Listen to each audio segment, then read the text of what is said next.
The Negro baby born in America today, regardless of the section of the state in which he is born, has about one-half as much chance of completing a high school as a white baby, born in the same place on the same day. 1/3 as much chance of completing college. 1/3 as much chance of becoming a professional man. Twice as much chance of becoming unemployed. About 1/7 as much chance of earning $10,000 a year.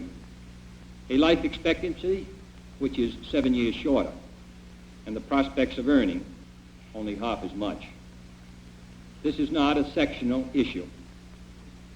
Difficulties over segregation and discrimination exist in every city, in every state of the Union, producing in many cities a rising tide of discontent that threatens the public safety. Nor is this a partisan issue.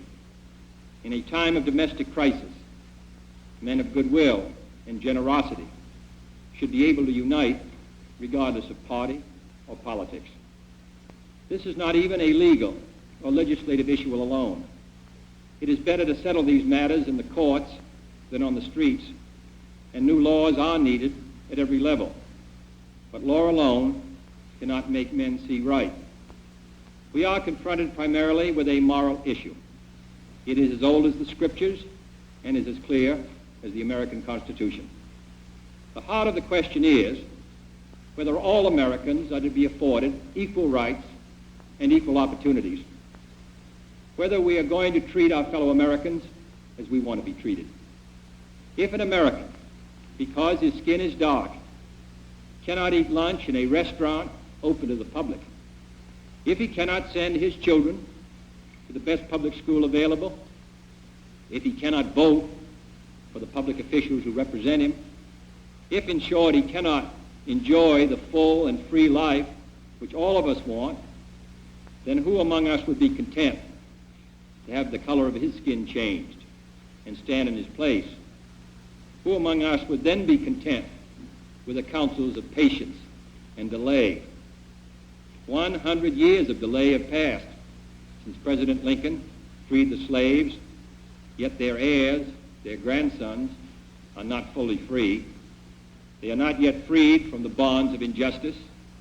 They are not yet freed from social and economic oppression. And this nation, for all its hopes and all its boasts, will not be fully free until all its citizens are free. We preach freedom around the world, and we mean it. And we cherish our freedom here at home. But are we to say to the world, and much more importantly, to each other, that this is a land of the free, except for the Negroes? That we have no second-class citizens, except Negroes?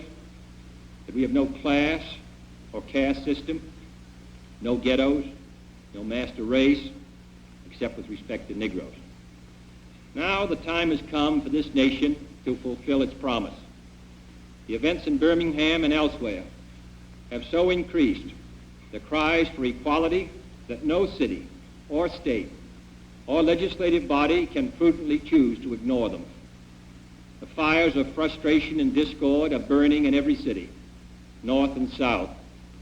Where legal remedies are not at hand, redress is sought in the streets, in demonstrations, parades, and protests, which create tensions and threaten violence and threaten lives.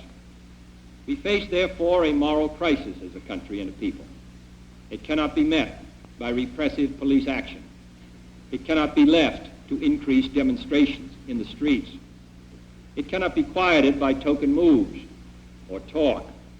It is a time to act in the Congress, in your state and local legislative body, and above all, in all of our daily lives. It is not enough to pin the blame on others, to say this is a problem of one section of the country or another, or deplore the facts that we face.